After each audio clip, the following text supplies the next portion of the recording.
I go hard when I play any sport, so I show up at 10 o'clock at night after playing a game the previous night at 10 o'clock, Orange Theory at 5 o'clock in the morning. Then I go back and I'm like, all right, I'm so tired, my body's sore, but let me get out here. I blow my knee out on special teams. Oh So no. all my dreams, all my hopes, everything just started to unfold like a card house. And I was like, what is this command line, right? So I started just writing these commands, and then, I wiped my whole entire system. And then Oh I was like, oh, what did no. I do? I was like, whoa, what did I do? Welcome to the Eden Group podcast. I am joined today by Ryan Mitchell. Ryan is the new owner of a fitness concept called Body 20 that focuses on EMS training and short, intense 20-minute workouts. We're going to get into Ryan's story, how he grew up, how he became interested in entrepreneurship more broadly, and then specifically why he picked Body 20 to be the business that he's going to be focusing his time and attention on. So, Ryan, thank you so much for joining the Eden Group podcast. Yeah, absolutely. Thank you for having me on. Awesome. So let's start at the beginning. How did you grow up and what was your early life like? Ooh, early life. Yeah, rough. I grew up in National City, California, about 15 miles north of the border, down in San Diego.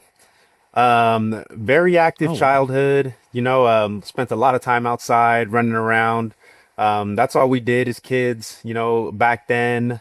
Born in 78, so yeah, just kind of ran the streets playing lots of different games. Nice. I grew up in Central California, so Fresno, long distance from San Diego, but still a Cali kid at heart myself. Absolutely. Yep, yep. Nice. Was entrepreneurship or business ever on your radar in your early days? It wasn't. It just wasn't something that we were exposed to. Typically, kids from our neighborhood went either the gang or drug route, or made it really big in sports. So very early on, it was like, oh, you're going to be a professional football player. My mom made sure that, we stayed off the streets so that we didn't get involved in anything bad, so. It wasn't, entrepreneurship was never really pushed, but, it was one of those things where, it's just like, all right, we're gonna make sure you graduate, and then whatever happens there is, happens there. Now, that's very surprising. So one of the things I did not mention in the intro was how we were introduced. So I know your brother, Ramil, and me and Ramil got to know each other through the Search Fund Network here in Seattle, Washington, where we both live. So search funds, for those who don't know, those are funds where you'll raise capital and then look for a private business to buy, to grow, and then to sell. So it's an entrepreneurial approach to investing. So Ramil has successfully identified and acquired a business, Graphics Business Solutions, that is in the IT space. So he's doing that. And then you also are starting a business. So it is quite shocking to me that you've both ended up in a business ownership position without having entrepreneurship or business being pushed in your household at a young age. Why do you think that is? Honestly, I think it's just the way we grew up in the style. It was never really structured, and we kind of had a variety of everything. Because our older brother is the same way, right? He runs and owns a business, and we just, I don't know, we didn't really have that lifestyle where we felt that we're gonna show up and we're gonna clock in, we're gonna clock out, and then we're gonna go home, right? Like we were just all over the place. And our mom was the same. She never had a job, right? My mom didn't work growing up. So, but she figured out a way. And I think that's where we get it from is my mom just, like, man, whether we were selling eggs door to door or going to borrow sugar or figuring out how to put the next meal on our table, we always had a way to make ends meet. And I think, as we reflect back on where we are today, and kind of our journey getting there, like our mom really did kind of instill those principles in us without really doing it. That's incredible. That's Yeah. incredible. And that actually does fill in some of the Easter eggs with hmm regards to how you and your two brothers, but you said five. So do you have two sisters in addition to you, Ramil, and your older brother? Yeah, there was about an 8 year gap, and then I have a younger sister and then a younger brother. And then another younger brother. Okay, Yeah, gotcha. But yeah, it definitely sounds then that that hustle and that drive and that scrappiness informed all of you to go out and carve your own way. absolutely. Yeah, as I think about that, like just that journey, it was always just, never settling, just always continuing to move forward. My mom was very entrepreneurial. Now that I kind of think about like who she was to us and how she represented herself, it was just always talking to people, figuring out, how to sell books, how to sell food, how to sell whatever it is, her services. That's very inspirational. So you grew up in Southern California, and then eventually you go to college. Where'd you go, and what did you study? Yeah, so my journey to college took lots of turns because again, where we grew up, it was you're gonna go two ways, and I took the athlete route. I was a football player. Growing up in the streets, we played a lot of football, and I didn't actually play football organized until high school. I went Mm-hmm. to Sweetwater High School down in National City, and I started playing football as a freshman, organized football. Never played any youth, anything organized like that. So it was like, all right, you're taking to football, so you're gonna be a pro football player. Like that was the That was the destiny for path. me. Yeah. Yeah. All right, football is gonna be the thing for me. So how do I make the most of it? Right. So I was one of those kids at a very young age where I'm running bleachers throughout the off season. I'm out there running, I'm training where no one else was, right? It was me by Mm. myself, and I was out there just figuring out like, okay, I'm destined to be a pro football player, so this must be what it takes, Yeah. so I'm gonna go that route. And then, fast forward a few years, I get to my senior year. I got a couple of offers. The college is looking at me, they're interested. Like I said, my older brother, really phenomenal athlete. He also went on to play collegiate football. And, so I just kind of took after him. And then, my senior year, the very first game, I blow my knee out on special Oh, teams. oh So no. all my dreams, all my hopes, everything just started to unfold like a card house. And like that was really tough. When you talk about adversity, someone that where it's just like, okay, the education system down there wasn't the greatest. Like I feel like I was a good student because I showed up. It's like, okay, just show Mm. up. If you can do that, then you'll at least be okay. They'll pass you. Like that was kind of always Yeah. the message they gave to us. Yeah. Um, so I was like, okay, well, I don't have the greatest grades, and now I can't even run. I was like, now what do I do? So I actually dropped out of high school because I had no Mm. direction, didn't know what I was gonna do, and I was just like, all right, well, I can't play football, so that means that, my pro career is off the table. I saw offers come off, the letters from college started to dwindle down. I got, thank you, but no thank you. We hear that you're hurt. So I was at a Yes. loss. I didn't really know what I was gonna do, so I literally sat at home on my couch for like 2, 3 months, you know, uh, Yeah. not even going to school, not doing anything. And then my mom said one day, all right, like this isn't gonna work. You're getting older, it's gonna be time for you to get up and go do something. You got to figure out what that is, but I know whatever it is, it's not gonna be right here on this couch. So then I said, all right, I got back up and went to school. And then my coaches, they were like, where have you been? I was just like, I've been at home.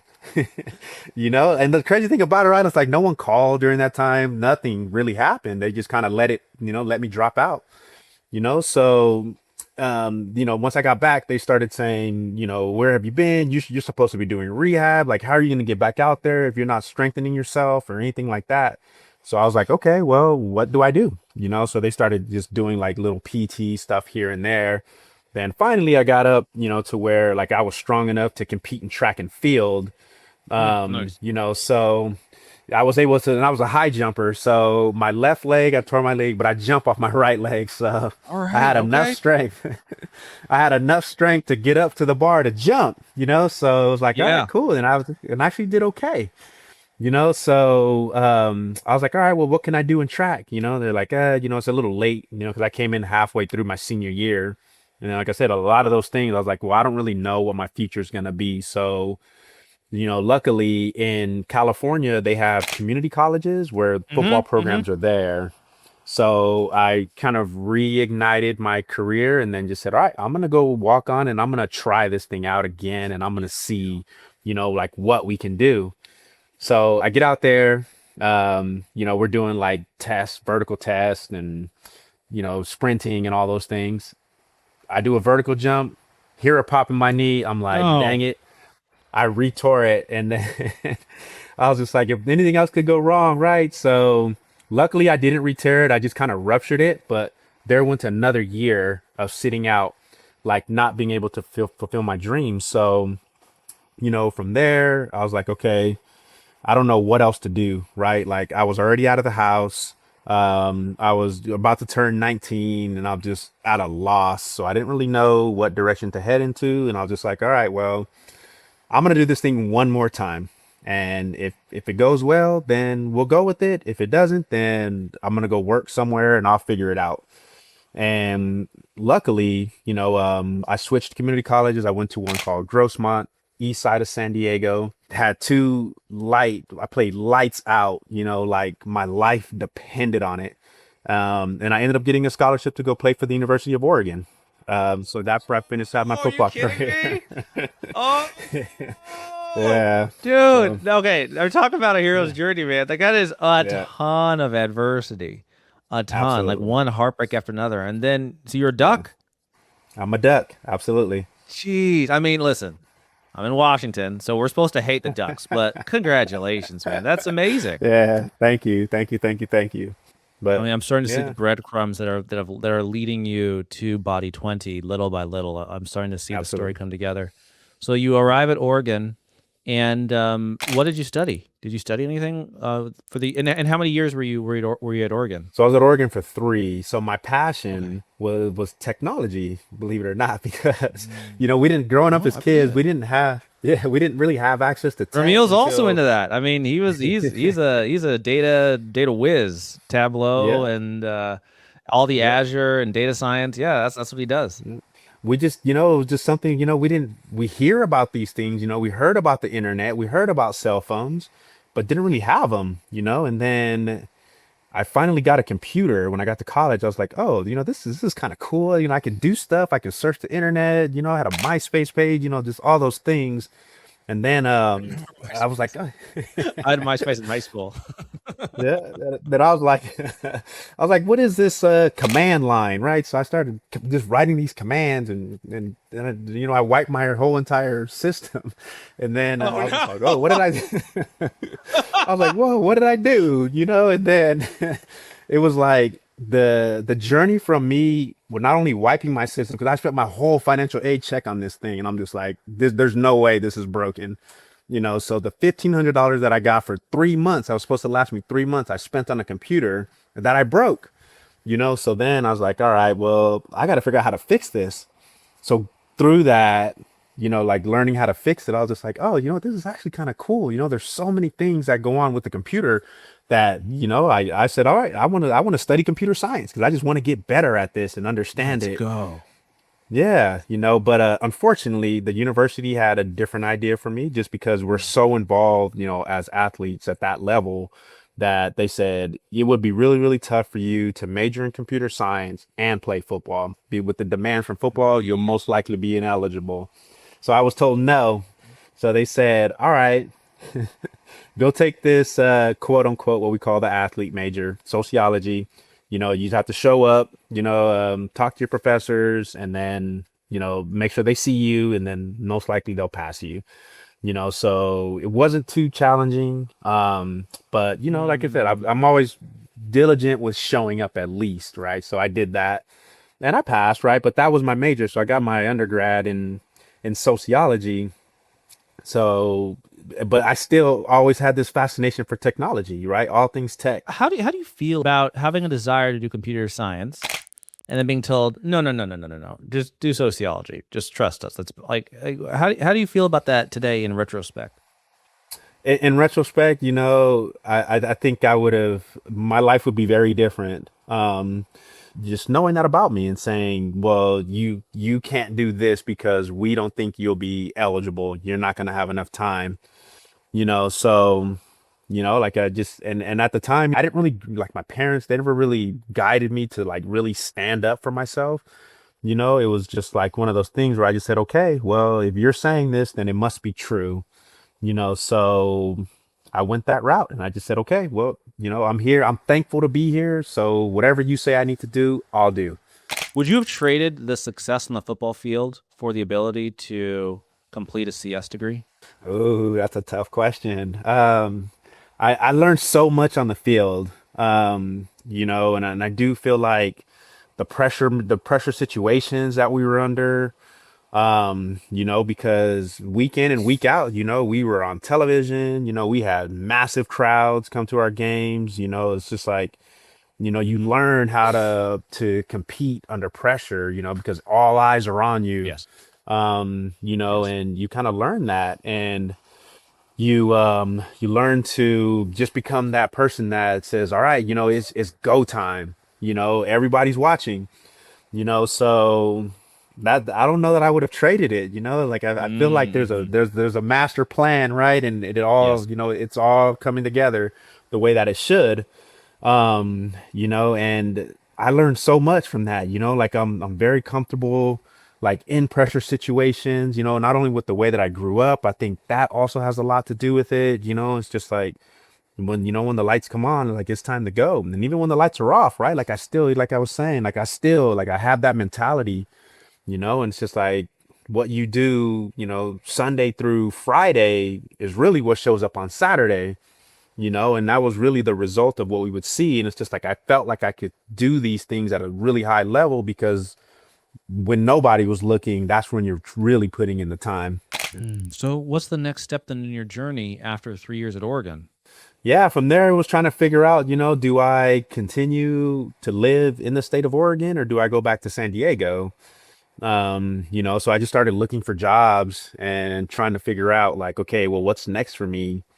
At the time, I think San Diego was still reasonable, I know that now it's crazy. Yeah. Reasonable-ish. Yeah. But I applied for some jobs down there that just didn't work out, and then I just ended up taking a job up in like Beaverton, Oregon, or Hillsboro actually, which is just right Pikey next to Town. Beaverton. But yeah, right up there. Yep. And then I just said, all right, well, I guess this is where it's going to be for now, at least, So I moved out of Eugene and then ended up moving up to Hillsboro. But actually, before that, I do want to say that after I got done playing football, I did go to grad school and get my master's in education. So I stayed an extra year there because Mm. I had eligibility, So I Yeah. was like, all right, let me go ahead and do that. And then get a master's degree because I was still trying to figure out like, like what's next? What do I need to do? And I was just like, all right, well, I'll just stay in school another year and let me go to grad school. So I went to grad school, because with the sociology major, like I said, I mean, I showed up and, like I applied myself, so I did decently. I got my bachelor's, and then that allowed me to go pursue my master's. And so, when you graduated, how many years was it in between graduation and then now Body 20? Ooh, so I graduated in 2002. 2002. Okay. Okay. Um, yeah, so a number of years. 24. 24. Yeah, Um, so did the idea of business ownership, was it even on your mind after completing your master's? it wasn't. It wasn't. Okay. So what Nope. did you do then? So you have your degree, your undergrad, now you have your master's. After dropping out of high school, you now have a master's. What comes next? So I went into the education field, and coaching. I was like, all right, well, like I feel like I played at a very high level, and I have something to offer. So let me figure out what that can look like. So I coached for a number of years, and then I went into the education system and worked there for a number of years as well. Coach football? I coached football, yep, and track and field. Nice. I'm okay. So yeah, we, we Yeah, we could talk track. I'm a huge fan of track and field. So yeah, absolutely. Yeah. I played ice hockey as a kid, and then in 10th grade switched to track and field, and then ran track and field high school, 10th grade, 11th and 12th, and then through college. Mhm. So Okay. we could talk sprints. That I Yeah. was a 200 and 400 guy. So those are my Oh, nice. distances. Oh, awesome. Yeah, speed. Speed, man. Probably not as fast as you. So our sprint coach did try to get me to come out to football a few times, just Yep. because I was a sprinter, and he wanted me to play cornerback Yep. and punt return. But I Oh yeah. wasn't about getting crushed. I wasn't passionate enough about football to get injured. So I was like, no, look, I'm just gonna run. I'll watch football, but I don't want to get demolished. Yeah. But we can talk track all day. I absolutely love track. Yeah. When you were coaching track, were you coaching the jumps or were you coaching sprints as Jumps. well? Just jumps. Okay. Just Okay. And just jumps. high Yeah. jump? That was my forte, but I could do high. I would do high, triple, and long. And long. Okay. Very Yeah. cool. Very cool. All Yeah. explosive. No pole vault? Yeah. That's kind of a No problem. difference. It's like kind of its own beast there. Yeah. Yeah. Um, Absolutely. and was this at the high school level? This is at the high school level. Yep. High school level. Okay. All Yeah. right. So it sounds to me, and correct me if I'm wrong, that you did that for at least 10 to 20 years before considering Body 20? Yeah. It was. Yeah. It was. I was in education now. 8 years. Maybe. Yeah. Maybe 10 years. Okay. Like right around there. Yeah. 10 years? 10 years? Okay. All right. Yeah. And as we were planning this call, we talked about your first experience with Body 20 and the Hmm. skepticism that you had going into it. And I admitted to you, I'm still skeptical. Yeah. Like EMS, come on, dude. Like, really, that's going to replace lifting actual heavyweight. Yeah. Like, and you're a football player, so I know Yep. that skepticism is very normal, but you're completely convinced. So tell me about that experience of being exposed to Body 20 and what caused you to actually pull out your pocketbook and become a franchisee. Absolutely. Because of that skepticism, I came up. So actually, so I got hurt, right? Like my son plays soccer and they play futsal. So I was like, oh, that looks pretty cool. It's indoor, it's on a basketball court. So it's not a full field. You're not running. And at that time, like I was still pretty active, but I wanted to add something else. So I just said, all right, let me go try this futsal. So I joined the futsal league Mm. and I was playing right, doing pretty good. And then at the same time, I was also doubling at a gym called Orange Theory. So I was working at Orange Theory at the time. And Okay. if you know Orange Theory, it's hit workouts, right? High intensity. You're running fast on the treadmill. You're lifting weights and you're rowing. So I was doing all of these things, just like putting my body through the ringer, because that's just what I knew. Like I say, I'm a hard worker. Like I work hard in the gym. I go hard when I play any sport. So I show up at 10 o'clock at night after playing a game the previous night at 10 o'clock, Orange Theory at 5 o'clock in the morning. Then I go back and I'm like, all right, I'm so tired, my body's sore, but let me get out here. So I didn't think I needed a warm up, so I didn't warm up. So I was like, all right, let's get out here and start playing around.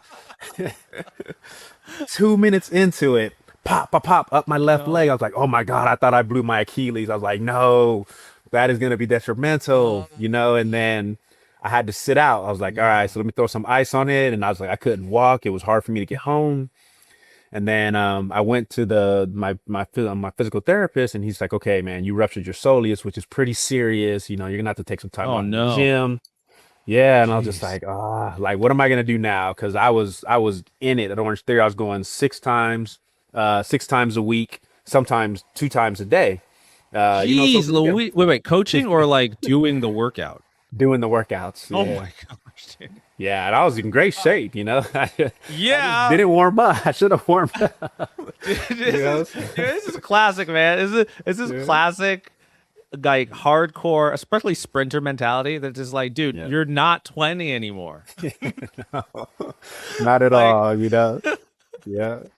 So I do that, right, and then they're like, okay, you ruptured your soleus, you're gonna have to take some time off. And then I was just like, all right. So then I go to my PT. He's like, all right, you're gonna have to put this tens unit on you. So I put this tens unit on me, and it's like got the red wires and the black wires, and everything is crossed all on my leg. And I'm just like, this is crazy. I was like, I'm like, what are we in? We're in 2022. There has to be like wireless tens unit. So I start Googling wireless tens unit. And then I find some. I'm like, all right, cool. Amazon, boom, boom, boom. Order a wireless tens unit. Somehow I got trapped in the algorithm, right? And then Google starts saying, oh, I see you're looking at tens units. What would you think about working out with EMS technology? I was like, oh, what is this? They're like, hours of time in the gym reduced to 20 minutes by using what essentially is like a big tens unit. You're like, So I was like, nah, nah. yeah. I'm like, no way. That's Like, exactly you what I you haven't said. seen me train. You can't Yeah. reduce what I do. You can't, right? It's just not happening, you know? Yeah. So then I said, all right, well, ooh, I see that they're doing demos just right down the street, you know? They're getting ready to open. So I was like, all right, well, let me go and see what this is all about. So I show up and then the guy, he's giving me the pitch. He's like, oh yeah, this is gonna replace the gym for you. You know, you're not gonna have to go to a gym anymore. He's like, all you have to do is 20 minutes of these workouts. And I was just like, nah, let me see, I gotta try it. So he's like, all right, so for today, we're just gonna do arms. And you know, like he's like, and once you do this, your arms are gonna be the sorest they've ever been. I was just like, look, man, I played D1 football. I've done every curl imaginable. Like I've done all kind of weights, power clean, squats, Olympic lifts, you name it. Like I've done all these things. I was like, and you mean to tell me that I'm gonna do 30 seconds worth of curls and my arms are gonna be the sorest they've ever been? He was like, absolutely. I was like, Like, you okay. don't know me. I was like, let's do it. I was like, let's just do it. Let's see, you know. So then we go and we go do the demo. I'm like, all right, cool. You know, I did literally 10 seconds, 3 reps. Wait, That's wait, it. hold on. Wait, okay. This, I'm not gonna go light on you. All right. So, um, when you said 3 reps, any weights in your hands or just No empty? weights. No weights. Okay. So you No have these weights. electrodes on your upper arm, Hmm. right? Yep. Wrapped around. Is it wrapped around, kind of like a blood Wrapped pressure? around. Okay, wrapped Yep. around. All right. And you do 3 reps. How fast were the reps? Very so in 10 seconds. So I had 10 seconds to do three. Okay. Okay. Okay. Okay. And okay, and what was that experience like then? What was it hard to move your arms? Like, what are you fighting against? Like, why not just do this? Like, is Yeah, that because they're yeah. So if you use a tens unit before, you know that it like contracts, right? okay? So you have these armbands around your arms, and then you're going here. It's like it's contracting at the same time. You're like, okay, like I feel like a little bit of resistance, and it's sending Okay. like this current through, and you can Okay. feel it as you're doing it. You're like, okay, I Yes. was like, I can feel that, like cool, but Okay. there's still no way that this is gonna be the source I've ever been. Yes. Yes. You know, Yes. Yes. like not Yes. Yes. happening. You know, so I Yes. did that 3 times, right? So that's all I did. Okay. Boom, boom, boom. All right, Okay. cool. He's like, okay, we're gonna rest for 10 seconds. Then the same thing again. Boom, boom, boom. Then one more time. And he's like, all right, that's it. And he's like, you're gonna be the sorest you've ever been. Yep. And I said, all right, I was like, I'm gonna make you a deal. I said, if I'm the sorest I've ever been, tomorrow I will come up here and I'll sign up. I came up Okay. the next day and signed up. I Wait was a like, second. okay. Okay. Okay. So I have so many questions. Um, do you know what the biochemical mechanism is that's actually creating the soreness? Here's why I'm asking. So, Hmm.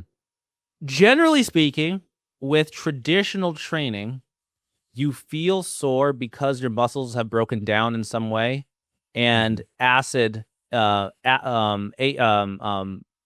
positively charged neurons, have built up in your muscles, and that creates soreness. And Hmm. the reason we tend to associate soreness with progress is because as the body repairs the damage, the soreness goes away and you tend to get bigger or more explosive muscles. Something Hmm. like that. I might have the ions wrong, but that's the mechanism.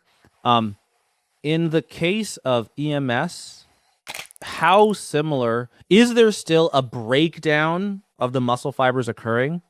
And once the soreness dissipates, is the benefit that you experience hypertrophy, so increased size of muscle, strength, so an increased ability to handle load, or speed, an increased ability to fire quickly, or all the above? So, like, what is the adaptive response to EMS training? That's my question. Yeah, absolutely. And from my own experience, I would say all the above. And the reason I say that is because, you know, like I said, I've lifted weights, you know, ever since high school. And then when I got to Oregon, you know, we worked with one of the top weightlifting coaches across the United States. And he put us through these Absolutely. programs where you Yes. measured everything, right? Like everything was measured. We Yes. knew exactly where we should be when we needed to be there. You know, so I went through these high intense programs through strength training. So now that I haven't lifted a weight in over 3 years since I've been doing this, I just went with so I was yeah. Well, I just went maybe about a month and a half ago, because my son, we do traditional weight training. So I was like, you know what? I want to see if I can still do 225, right? Like the NFL Combine.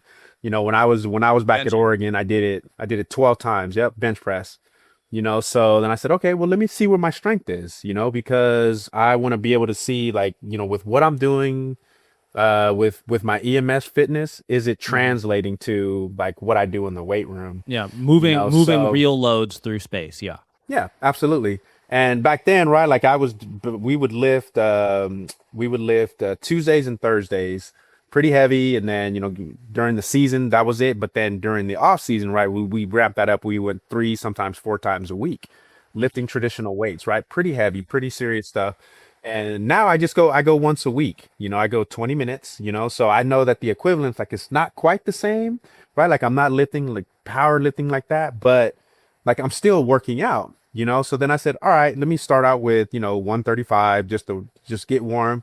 Okay, like that felt pretty good. I did that 12 times. I was like, okay, cool. Muscle feels pretty good. Like, all right, like I can feel that. So then next I just kind of went up right to 185, right? Through the 25s on there, pumped that out. I said, all right, I did a 10-8.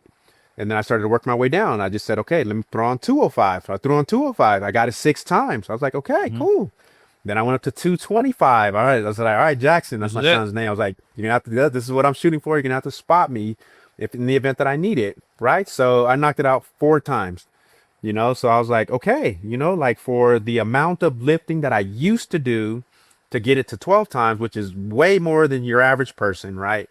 Because you're competing at a really, really high level, to what I do now, 20 minutes a week, Monday mornings, like I did my workout this morning, 5 a.m. You can set your clock to it. To be able to do that when in a traditional weight room, I'm like, you know what? It's still there. I look and feel great. Like I can take my shirt off at the beach and feel 100% comfortable. So, like, so from my experience, it works.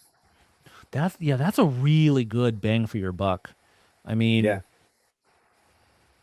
this, I'm not sure how effective this or accurate this analogy is, but my brain just went to this almost feels like the GLP-1 of weightlifting, Yeah, you could say that. You could say that. Although right? the GLP-1, reduces muscle mass, so a lot of our clients are actually GLP-1 clients because they need to do the strength training too, Maintain their right? muscle So mass. Yeah, that's yeah, where yeah. exactly maintain the muscle mass. So we get them in here, and this is But a great here's way to what I do meant that. by GLP-1 of weight training. I don't mean it in the weight loss sense. What I mean is Yeah. you can, and people have lost weight for centuries without pharmacology. Hmm. But GLP-1s make it easier to do calorie restriction because they Hmm. essentially eliminate your cravings, right? So Hmm. now sticking to the diet you know you should stick to becomes much easier. In some way because food is no longer as pleasurable. But and it kind of sucks, but Yeah. essentially you're just not as hungry, right? And you Hmm. don't crave the M&Ms and the Pringles like you used to. You just don't crave them. And so you adhere to a nutritional protocol much easier on GLP-1s because Hmm. it's much easier to do calorie restriction essentially. And Yeah. in a similar way, what this sounds like is it makes it much easier to stick to a strength training protocol because A, it doesn't require as much skill, right? Hmm. Lifting heavy is a skill Yeah. and it comes with a lot of intrinsic risk. Like Hmm. benching, squatting, deadlifting, you're exposing yourself to serious injuries if you don't know what you're doing. And Absolutely. from what I can tell, the injurious vector from EMS is nothing compared to snatching or back squatting, Right. right? I mean, what would it take to injure yourself with EMS? Like, what would you have? What would you be doing to even get injured? So you would either have to have A, an inexperienced trainer, or B, trying to do it yourself. Because these suits, like they're sending a current. So if you have it cranked, then you're gonna feel it. You're just like tasing Yeah, yourself. yeah, yeah. But but should that ever happen, right? Like we just do 10 seconds on, 10 seconds Yeah. off. So once that 10 Yeah. seconds is off, then you got to fix it.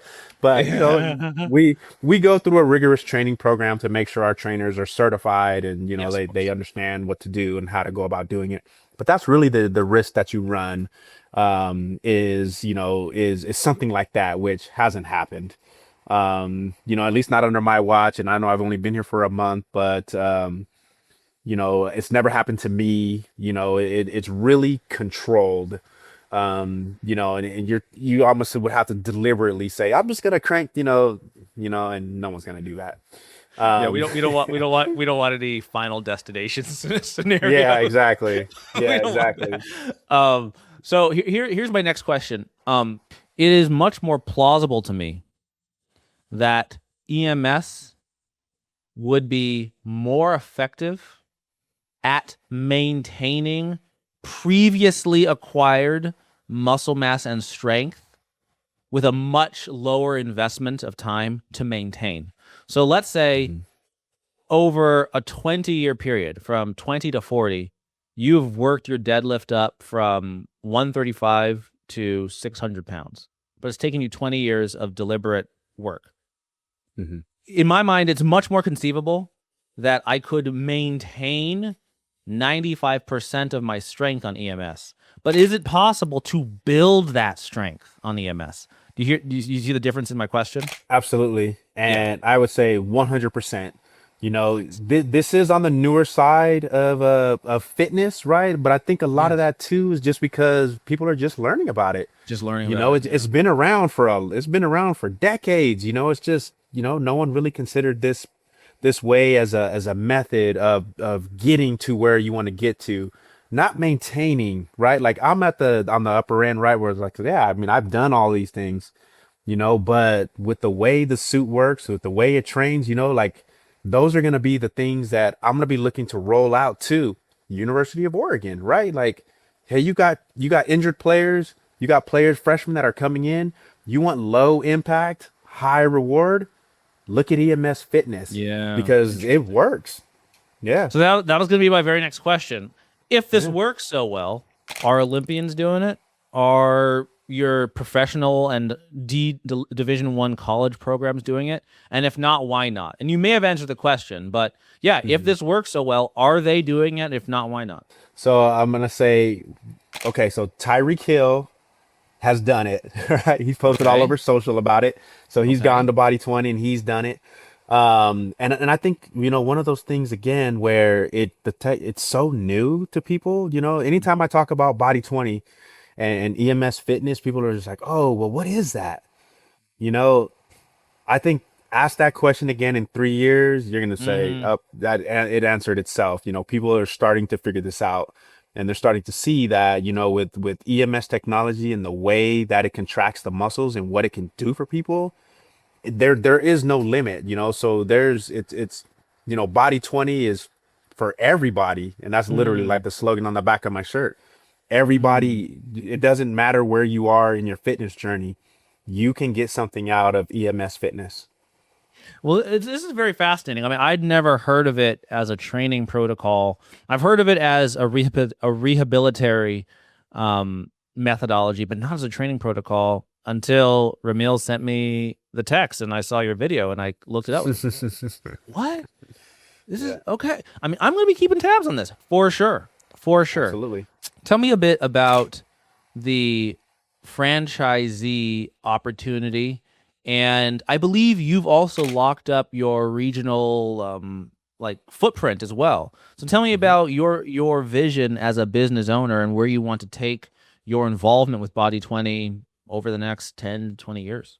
Absolutely. So this one here, I'm in Lake Oswego, Oregon, but I also do have the territory rights for Hillsboro and Beaverton, which some of our clients are Oh, coming they're all valuable. the way from Those there. are valuable. Yeah. Yeah. Yes. Oh yeah. Because there's a lot of new development in that area, and Yeah.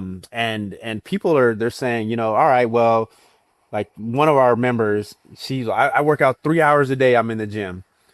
So I'll drive 40 minutes to work out 20 minutes and drive 40 minutes back because it still saves me time. Yeah, And I get a better the workout. time component is the part that's blowing my mind. I'm just like, Yeah, what? yeah, That yeah. I I have to try it because I You don't have to believe try it. it. Yeah. I have to try it. You have to, yeah. Yeah. And then I want, okay, so one, go to a body 20. I Okay. think there's one in your area. So make sure Okay. it's a body 20. Yes, yes. It'll be privately trained. You know, they're going to get you set up. They're going to get you in a suit. They're going to take you through a demo workout.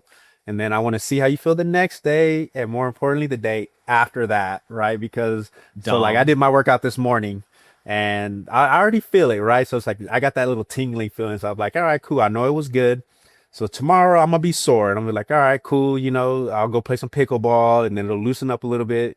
But come Wednesday, ooh, that's when it really kicks in. You know, Wednesday is, and for me, I like that feeling, and I talked to our members about it. They're just like, I know that I had a great workout session on Monday or Sunday or whatever day it was because the second day it was so hard for me to move. And I just like, okay, but once you get going, right, like you kind of break everything up and you're fine. But Mm-hmm. it's just that initial, like, okay, yeah, that was a good workout, that initial feedback. So yeah, definitely try it. Go to a body 20 near you and talk to me 2 days after. I mean, even the next day, I think you'll still feel it. I'm sure I'll still feel it. Okay. I'm gonna bring up another not contention, but a question. So I have recently, and by recently, probably within the last 2 years, fallen in love with the knees over toes guy, Ben Patrick's training methodology. Are Mhm. you familiar with knees over toes guy, Ben Patrick, and the whole knees over toes thing? Okay. All Right. right. So you can find him on YouTube and probably on Instagram if you search knees over toes guy. His whole training, I would say, thesis is building resilience in all of your joints by training through extreme ranges of motion, under control and Okay. pain free. So I Okay. don't care if you're talking your big toe, your ankle, your knee, your shoulder, your elbow. Train all muscle groups through deep ranges of motion to build up resilience, not just in the muscle, but also in the connective tissue. And Mhm. the thesis is if you are strong through extreme ranges of motion, not just your typical your typical range, your typical gym rat range of motion, but like extreme Mhm. ranges of motion, like full splits, full Mhm. knee bend when you're squatting or lunging. Then when you are engaging in sport and you un- unexpectedly end up in injurious positions, the Mhm. likelihood of injury will be much lower because you already trained through extreme ranges of motion. Okay? That's the Makes overarching sense. thesis. Does Body 20 also lend itself to not just muscle soreness, but ligament flexibility, strength, and regeneration to prevent injuries? It does because it is what we do here is a lot of the movements that we do are very similar to what it sounds like you're saying, right? Like we're not we don't have a bench. We're not taking a bar off of a bench. We're not bench pressing. It's a lot of it's range of motion. A lot of it's just body weight. You know, we hold these little like 2 pound weights in our hands, and then we'll do a lot of movement stuff while the suit's on because the suit is what's actually doing the work. Yeah, You know, yeah, yeah. so the person that's in the suit, we can do, we have like a recovery track where we're doing stretching with the suit on, and you're getting Mm, something out of that. We'll put the suit on, we'll walk on the treadmill, we'll put the suit on and we're just doing body squats, really slowing it down, really getting a full range of motion. Or any sort of, if we're doing flies, a lot of the emphasis while you're working out is range of motion. okay, okay. Yeah, that's up. I love that. I love that. Yeah. What is your typical body part split for you personally, but then also for members? By like, you mean like a flexibility like split? No, no. So, in like a traditional bodybuilding split, you might have a chest back day, and then you'll have a Oh, quad okay. hamstring day, and then you'll have like a bicep tricep shoulder day. There are infinite ways to split up your body so that you tax I the see. muscle and then rest it, and then the Yep. next day you're training a different muscle part while the last one rests. Are all of Body 20 workouts full body, or do you have body part splits where You you're can do breaking it up? both. Okay. Yeah, I typically do full body in each of Okay. my sessions. In each session. Um, and I go so now I go but so for the longest I went once a week, right? Like I just ramped up to 2 times a week within the What? last That's it. That's so yeah, efficient, man. Like, yeah, if this really does what you're saying, that is crazy efficient. yeah. And that's only been today. This week will be my third time of doing 2 times a week. But prior to that, I've been doing it for 3 years, and I was once a week. And people look at me, they're like, "There's no way you work out for There's 20 no minutes a way. week. There's no No, way." there's no way. There's And I no was just way. like, Okay, like no. Okay, dude. All right, I'm literally gonna pull up like my standard workout plan. Like even I keep here on my phone. So Monday, all right, morning, calves and abs, and then also step legs. So I say anything where I'm stepping up on a box, hamstring curls, shoulders, and triceps. And then in the evening, jump roping, pull ups, and biceps. Okay. Tuesday, I rest morning and evening. Wednesday, morning, calves and abs with squats and a stretch hamstring. So RDL, something like that. In the evening, jump roping again, and this time chest and triceps. Thursday, I rest in the morning, and then in the evening, jump rope and shoulders. Friday, morning, calves and abs, lunges, single leg hamstring curls, back and biceps. So there's a lot, and then I rest Friday evening. There's a lot of gym time. But this "Oh is yeah, also, but like if you're serious about your fitness, like this is not unusual. Like this is pretty right, standard. You're going to the gym yeah, between 3 and 5 days a week for 45 minutes on the low end to an hour and a half, 2 hours on the high end every week. oh yeah, And what you're describing is maintaining maybe not Olympian level, but like a way above average level of fitness on 1 to 2 days a week. For me, I hear this is late night infomercial BS. No way that's true. Right? Like this is, 5 easy payments of 1995. Like, no, yeah. this is not, it's a lie. Right? But you're like, no, bro, it's not a lie. And so I'm just It like, is not a that is lie. so much less time in the gym. Yeah, and I got my in-body scan results to prove it.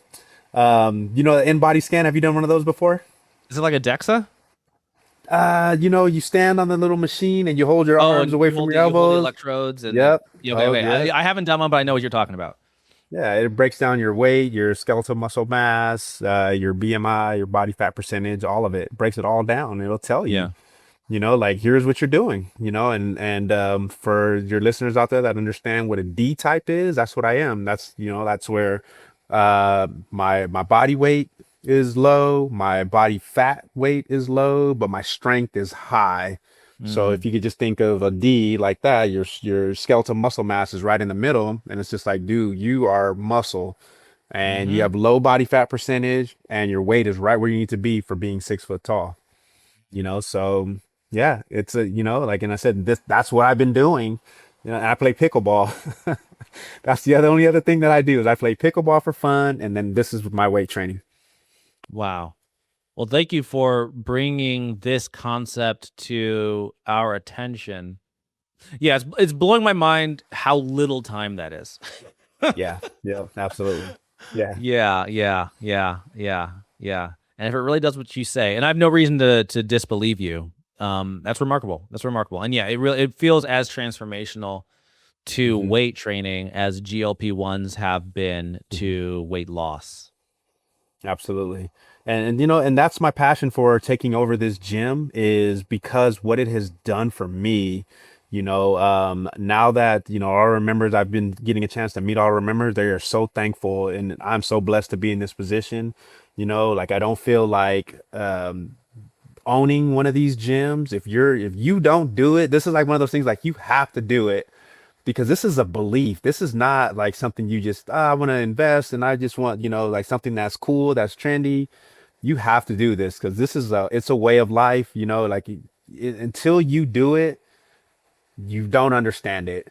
Mm-hmm. So that's why I say, even when that even comes to work here, I'm just like, look, if you want to interview to come be a trainer here, first do the workout. Okay, Mm-hmm. then come talk to me. Like that's the requirement. Everyone that works here, we are all members. We work out here. This is what we do because it's almost like a cult. You have to do it. And it's just like once you do it, you become a believer. once you become a believer, then it's just like you're so excited.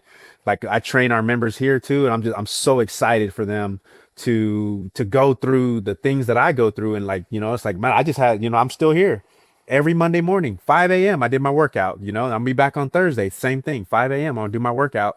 And it's just one of those things where it's like, I'm going to continue to be a member. I'm going to continue to train. I'm going to run it. I'm going to make sure the member experience is top notch. Everyone that comes through these doors are going to get a next level experience when it comes to working out and experience in EMS technology, because I know what it's done for me, in my Mm. past and everything that I've done and everything that I've been through. I'm just like, and this is what it does for me. I'm so excited to show you what it can do for you. So I'm just spot checking some a few things. So you're training Monday and Thursday, no other external weight training? Not at all. I don't touch a weight. Another. How long has it been since you've like lifted weights as your primary hypertrophy training on a regular basis? How long has it been since you've done that? Probably 2017, What? 2018. Good grief, man. Good grief. Yeah, this is pretty mind blowing. Yeah. Do you expect that we will see Mr. Olympia training this way a decade from now versus lifting actual weights? I mean, they maybe they'll always lift actual weights, but in terms of a percentage of time going from I, 100% being lifting real weights to mhm. 50%, maybe only Yep. 20% being real weights and the rest being EMS. I do, because the results that you get, and it's low impact. Like that's the biggest thing is, when you're in here doing these workouts, it's basic movements. It's Yeah. nothing, we're not, when I was power cleaning, like you're slamming the floor, The you're throwing the weight dangerous around. risk is high. It's high. Yeah, Yeah. it's high, and bench press, squat, back squats, front squats, all that stuff. Mm-hmm. That's hard on your joints, and what I think is gonna happen is people are gonna be in their careers a lot longer, because they're, the time that you need to develop the strength that you need to do whatever it is that you're doing, you're going to be able to add years of life to that, because now you're going to be able to maintain the same level of strength, if not more, but a lot lower pressure and stress on your actual joints, right? Because that's what we feel as athletes. I was like, oh man, my shoulder, Yep. like gone are gonna be those days, when you start looking at EMS fitness, like you're gonna develop the muscle without all the joint strain, like, and that's gonna be the biggest thing that people are gonna realize is like, man, I'm not out here doing like these crazy weights where I'm putting all this stress on my joints and on my body. It sounds too good to be true, but I believe you. And at the end of the day, like what I'm hearing you say is when you have to perform in the real world and like actually move heavy weights or actually run fast or actually jump high, whether you're playing a sport or you got to save your kid and lift a car, like the strength will be there, but you It will don't be need to there. be lifting it on a regular basis to build it. Correct. Yeah. Yeah. Absolutely. 100%. That's remarkable. That's remarkable. Where can people find you? Oh, Body 20 Lake Oswego.